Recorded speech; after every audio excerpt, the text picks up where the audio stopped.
ഹരീഷ് ചോദിക്കും, സുഭാഷ് ഏട്ടൻ നമുക്ക് വേണ്ടി മാത്രം ജീവിച്ചാൽ പറ്റില്ലല്ലോ, സുഭാഷ് ഏട്ടനും ഒരു ജീവിതം വേണ്ടേ.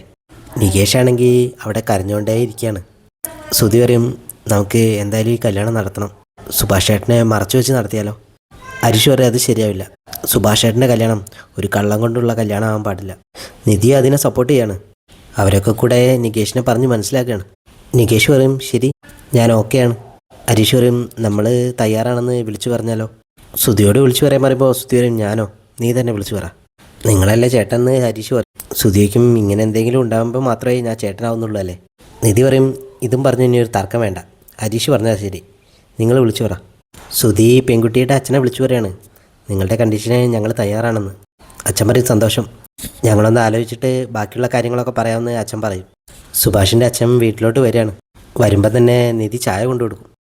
എന്താ ഇതെന്ന് അച്ഛൻ ചോദിക്കുമ്പോൾ നിധി പറയും, കണ്ടാൽ അറിഞ്ഞൂടെ, ഈ വീട്ടിൽ എന്തൊക്കെ നടക്കുന്നതെന്ന് അറിയോ, എന്താ അതിലൊന്നും ഇടപെടാത്തത്. അച്ഛൻ പറയും, വീട്ടിൽ ഇങ്ങനെ ഒരാളുണ്ടെന്ന് പോലും ഇവർ കണക്കാക്കുന്നില്ല, എന്നിട്ടാണോ ഇടപെടുന്നത്. നിധി പറയും, ബ്രോക്കറോട് വരാൻ പറഞ്ഞത് അച്ഛനല്ലേ, ഞാൻ ആ കുട്ടിയെ പോയി കണ്ടു, അച്ഛനും ആ കുട്ടിയെ കണ്ടിട്ടുള്ളതല്ലേ. അച്ഛൻ പറയും, ഊവ്, വടചുട്ട വീടല്ലേ, പെണ്ണ് കാണാൻ പോയാൽ പെൺകുട്ടിയെ കണ്ടിങ്ങ് വരണം. നിധി പറയും, ആ കുട്ടിക്ക് സുഭാഷേട്ടൻ്റെ ഇന്നസെൻസാണ് ഇഷ്ടമായത്, അവർക്ക് പ്രശ്നം സുഭാഷേട്ടനല്ല, ഈ വീടാണ്. നിധി മാറി താമസിക്കേണ്ട കാര്യം പറയുമ്പോൾ അച്ഛൻ പറയും, പോട്ടെ, എല്ലാവരും പോട്ടെ, നീയും സുധീഷും അനിയന്മാരും എല്ലാവരും ഇരുന്ന് പോട്ടെ, ഈ വീട് അല്ലെങ്കിൽ തന്നെ നരകമാണെന്നല്ലേ പറയുന്നത്, ഈ നരകത്തിൽ നിന്ന് പോയിട്ട് എവിടെയെങ്കിലും സന്തോഷമായിട്ട് ഇരിക്കട്ടെ എല്ലാവരും. അച്ഛൻ ഇവിടെ എന്ത് ചെയ്യും, ഒറ്റയ്ക്കാവില്ലേ. അച്ഛൻ പറയും, ഭാസ്കറിന് ഇവിടെ ഒരു പേരുണ്ട് മോളെ, 2 പെണ്ണ് കെട്ടിയ ആൾ, ഇനി വേണമെങ്കിൽ ഒന്നുകൂടെ കിട്ടും, മക്കൾക്കേ പെണ്ണ് കിട്ടാത്തുള്ളൂ, ഭാസ്കറിന് കിട്ടും. നിധി പറയും, ഇത്രയ്ക്ക് ഓവറാവരുത് കേട്ടോ, ചോദിക്കാൻ വന്നാൽ എന്നെ പറഞ്ഞാൽ മതിയല്ലോ. അതും പറഞ്ഞ് നിധി അകത്തേക്ക് പോവാണ്. അച്ഛനാണെങ്കിൽ അവിടെ ഇരുന്ന് ചിരിക്കും ഇങ്ങനെ. സുഭാഷ് പണി കഴിഞ്ഞ് വരുമ്പോൾ എല്ലാവരും ഡൈനിങ് ഹാളിൽ തന്നെ ഉണ്ടാവും. സുഭാഷ് ചോദിക്കും, എന്താടാ ഇന്നാരും പണിക്കൊന്നും പോയില്ലേ. ഹരീഷ് പറയും, എൻ്റേത് വേഗം കഴിഞ്ഞു.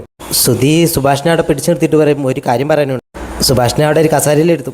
എന്നിട്ട് ശ്രുതി നിധിയോട് പറയും, നിധി പറഞ്ഞോ. നിധി ചോദിക്കും, ഞാനോ, ശ്രുതി പറഞ്ഞാൽ മതി. ശ്രുതി പറയും, ഹരീഷേ എന്നാൽ നീ പറയടാ. സുഭാഷ് പറയും, ആരെങ്കിലും ഒന്ന് പറ, എനിക്ക് അടുക്കളയിൽ വേറെ പണിയുണ്ട്. ശ്രുതി പറയും, നമ്മൾ മുമ്പ് പെണ്ണ് കാണാൻ പോയൊരു വീടില്ലേ, അവിടുന്ന് കുറച്ച് ആൾക്കാർ ഇങ്ങോട്ട് വന്നിരുന്നു. ഹരീഷ് പറയും, ഇതിലും നുണയോ. സുഭാഷ് ചോദിക്കും, ഇങ്ങോട്ട് വന്നെന്നോ. ശ്രുതി പറയും, ആ, സുഭാഷ് ഏട്ടൻ പരിപ്പോട ഉണ്ടാക്കില്ലേ ആ വീട്ടിൽ നിന്ന്. സുഭാഷ് പറയും, അത് 2-3 മാസം മുന്നേ കണ്ടതല്ലേ, അവരിങ്ങോട്ട് വന്നെന്നോ, എനിക്ക് വിശ്വസിക്കാൻ പറ്റുന്നില്ല.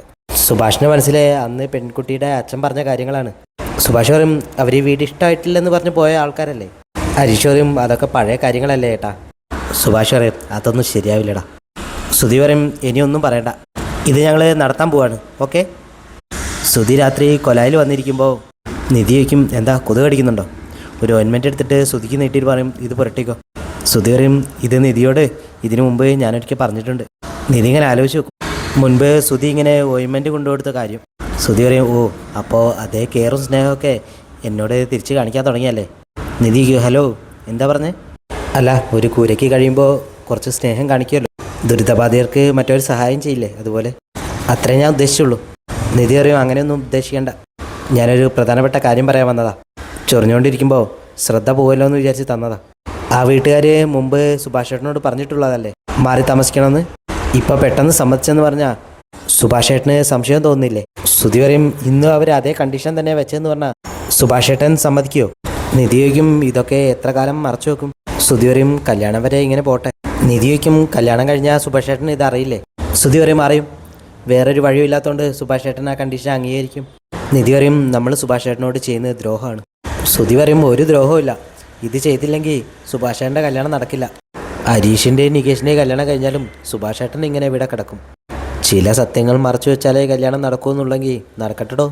സുധീഷ് നുണയനാണെന്നൊക്കെ നിങ്ങളൊക്കെ പറയുമായിരിക്കും, പക്ഷേ ചില സത്യങ്ങളൊക്കെ മറച്ചു വെക്കുന്നതൊന്നും അല്ല നുണ. പിന്നെ ചില നല്ല കാര്യങ്ങൾ നടക്കാൻ ചില നുണകൾ പറയുന്നതിൽ തെറ്റൊന്നുമില്ല. അത് പക്ഷേ മറ്റുള്ളവർക്കൊന്നും മനസ്സിലാവുന്നില്ല. നിധി പറയും, മതി, നിർത്ത്, ഇനി സംസാരിച്ചാലേ നിങ്ങൾ ബുദ്ധനേക്കാൾ മഹാനാണെന്ന് പറയും, എന്നെ വിട്ടേക്ക്.